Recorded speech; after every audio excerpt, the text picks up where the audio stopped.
Doctor বলেছে wait কমাতে হবে, কারণ সুগারটা একটু বেড়ে গেছে। ওই জন্য এখন টিফিনে অন্য কিচ্ছু খেতে পারছি না। কখনো ওটস খাই, কখনো ছাতু, কখনো একটু মুড়ি, কখনো স্যালাড, শসা, পেঁয়াজ এইসব দিয়ে একটা স্যালাড করে খাই। আজকে তাই একটু ছাতু খাচ্ছি। একটু চিনি তো খেতে পারবো না, একটু গুড় দিয়ে তাই ছাতুটা খাচ্ছি। একদম ভাল লাগে না আমার ছাতু খেতে, কিন্তু কিছু করার নেই, আমাকে তো ছাতুটা খেতেই হবে। আর কি বলবো, একদম ভাল লাগে না ছাতু খেতে আমার।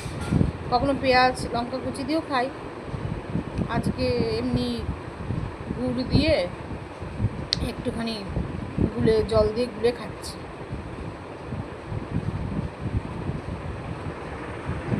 আমি আজকে ছাতুটা এইভাবে খাচ্ছি, একটুখানি গুড় নিয়েছি, চিনি তো খেতে পারবো না, সুগার আছে, একটু গুড় নিয়েছি, নালে একদম খাওয়া যায় না।